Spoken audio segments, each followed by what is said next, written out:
So what am I doing for work now? The answer is not enough. Not enough.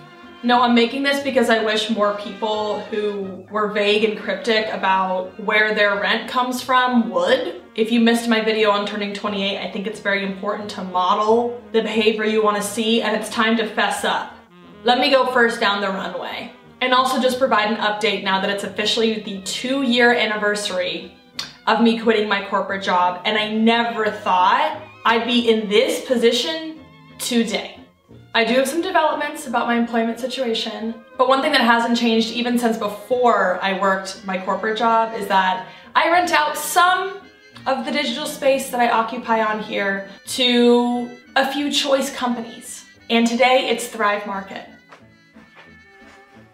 Okay, so yes, not only is Thrive Market supporting my channel today, but they're also supporting my values. Something that's important to me in my discernment of who to rent my digital space to. And like, it is my assessment that Thrive Market just like gets it. Like they just get it. They know that if you're trying to be more conscious about your consumption, you're gonna have a lot more details you're after. Like if you're someone that prioritizes locally sourced materials, compostable, plastic-free, organic, low FODMAP, free of animal products, what have you, those are just like a few of all the different like meters and metrics you can select their inventory by so that you don't get as overwhelmed like trying to read the details of everything to figure out what's what. Thrive Market is a grocery store that's online and membership based, and if you're like me and your groceries are usually over $49, it all ships free, and they'll send you cute little text messages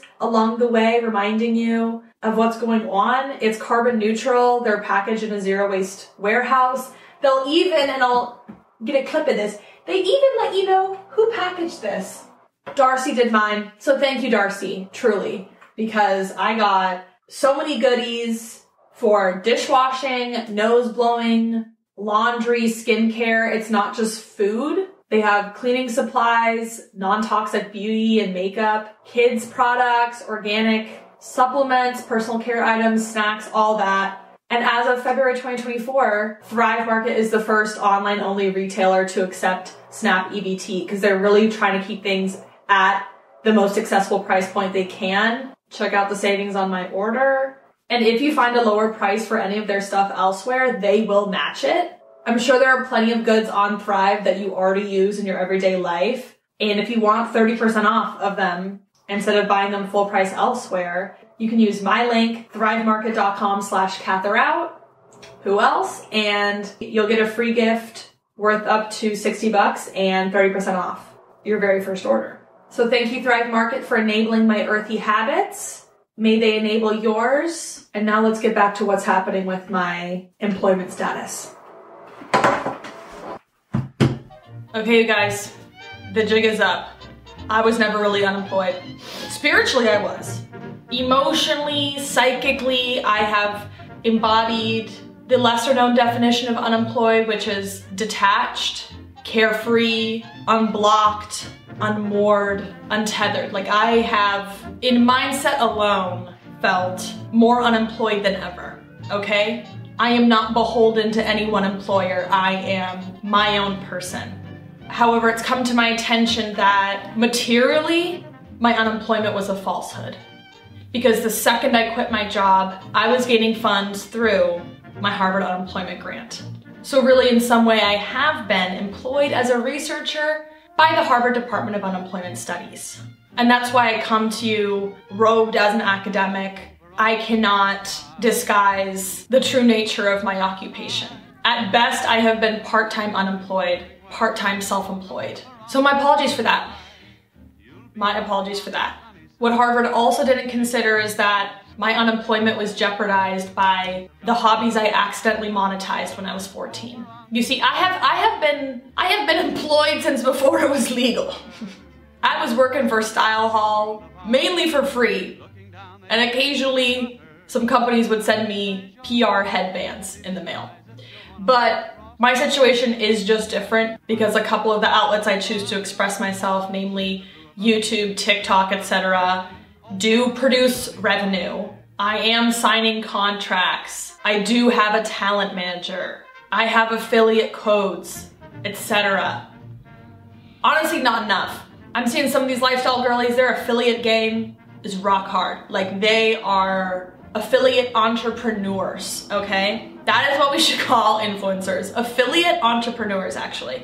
So yeah, I have not been as much of an affiliate entrepreneur, but certainly, as I already brought up at the top of the video, what my employment looks like currently is sponsorships, which come and go, and brands pay out sometimes on net 60, net 90, net 30, sometimes when the wind catches the check and blows it my way. Like, it's not like I'm getting a direct deposit bi-weekly, that kind of employment. There's a trickle of AdSense. If I wanted to be an AdSense entrepreneur, I'd stack these videos with so many more and also make finance content, because that CPM is bonkers. But I'm over here talking about whatever this is, which YouTube deems less valuable. If I were to be a little conspiratorial, I'd say it's because this kind of video isn't very commercially viable. Like, the kind of people that watch my videos, just like, in general, based on what I know through Patreon, aren't incredibly devoted to consumerism, which is like what YouTube wants. So if you're a Mr. Beast and everyone's buying your burgers, then your stock just went up. But for me, I have a beloved audience of folks that are critical thinkers. God damn it! Why do I have to have such a politically conscious audience? I could make so much money, I could be actually employed here. No, that's part of the reason why, like, I do consider myself part-time self-employed through my ventures, because I have not operationalized my YouTube channel to the extent that I could through affiliate, AdSense, sponsorships. Like, I could churn out a lot more content that would come at a cost to my own, like, connection to my creativity and my own self-expression. Like, I could do a lot more clickbait stuff that feels less authentic to me. I could gather an audience of people who are more interested in, like, hauls and, like, what I buy every week and, like, the products I'm using, but, like, that's just not what I value or what I care about. And I enjoy gathering people on the internet that share my values. That's meaningful to me. So although people are confused when I don't just say that I'm, like, a full-time YouTuber, I'm like, the income doesn't look like that. And then people are like, well, why don't you just make it look like that? And to me, that shows a lack of understanding of the internet economy. Because it's not like certainly if you post more, you could make more, but it's not exactly that simple. Like, it does take an understanding of, like, engagement, and it's hard to know what's gonna perform well on here. And also, like, I would have to compromise some of my own, like, well-being, etc., the life I lead to do that, and I'm just not willing to, because this channel, this outlet, is really important to me. I don't know if that's evident, but, like, I've been doing this for almost 15 years now, and, like, I want to do it for 15 more. I don't want to get to the point where, like, I've made a factory out of my YouTube channel and it's no longer a place that I go to really, like, make something artful, you know? So basically, I'm at a dead end. I am, like, as part-time self-employed as I want to be on YouTube. And then actually the new development is, over the last few months, I have picked up accidentally some freelance work. And I don't know if this is a common experience of freelancers. I don't really have that many freelance friends, but does it just sort of, like, edge its way into your life sometimes? Because I really just was hanging out with a friend who invited another friend over. She owned a small business. She was complaining about how she didn't know what to do with social media. My friend was like, well, she works in social media. And then a partnership was forged, and I began basically producing and content creating and, like, managing social media and their sort of, like, marketing strategy. And then one of her clients saw her social media and invited me to work with her. And then one of her friends saw her social media and invited me to work with her. And now I sort of have a little client roster.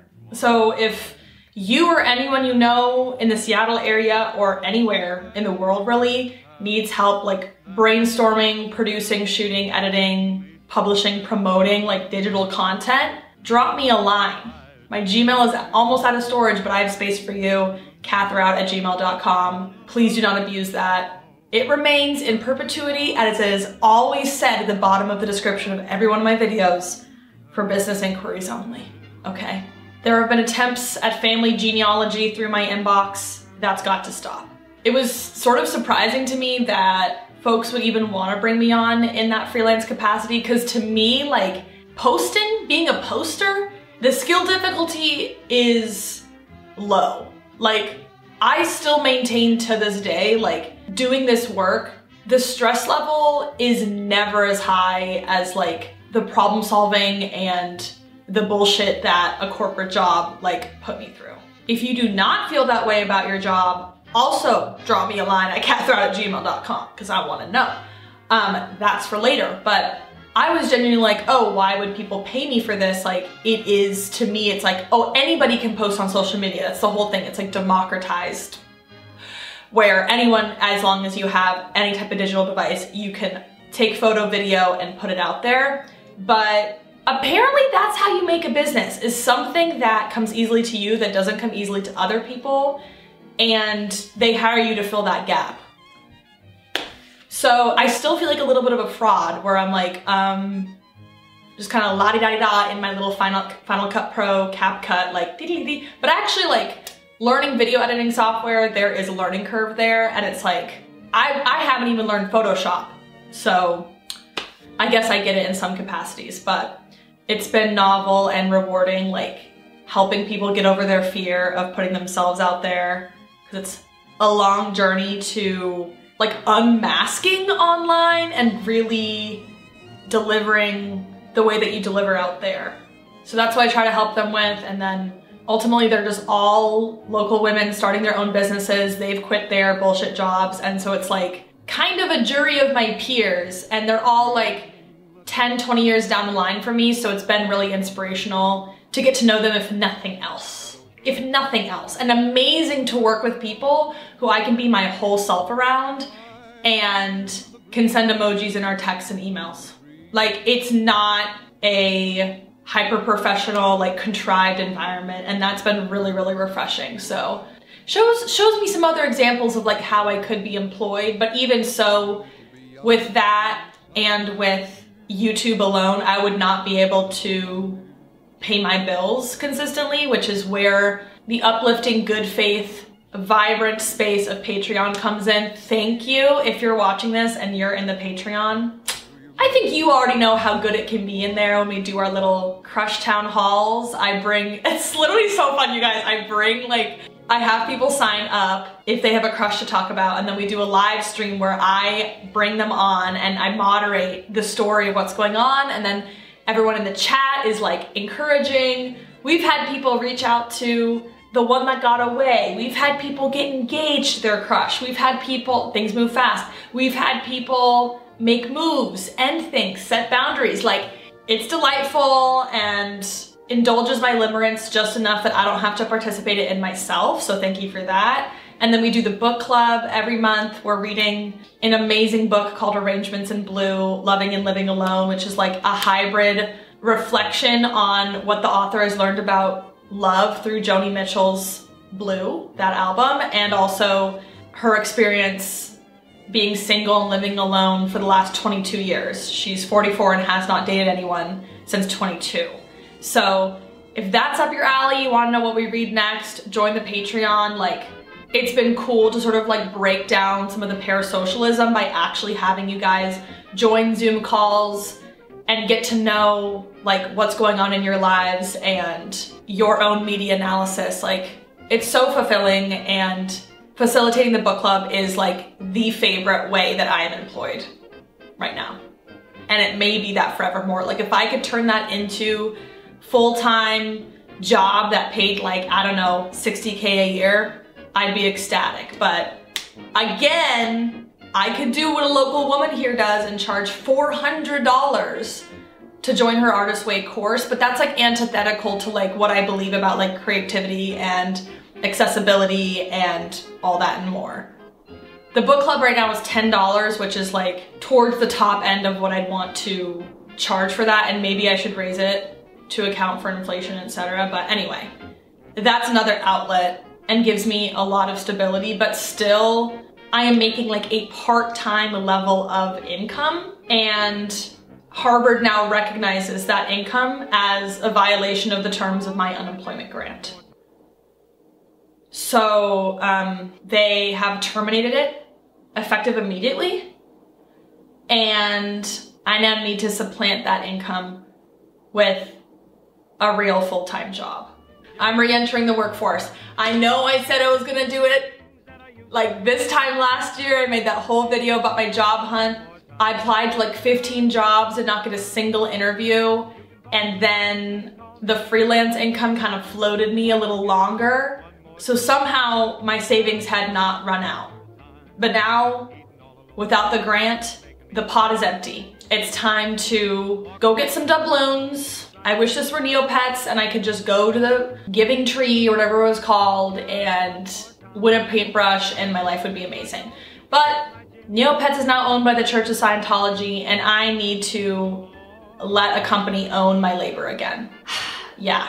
I actually have a lot of thoughts and feelings about being self-employed, so that'll be its own video. But one thing that I've struggled with while reapplying, I've applied to like 2 jobs so far in this most current cycle. One thing I've really been struggling with is that like I've only been in Seattle for a little over 2 years now, so I don't have like a huge network.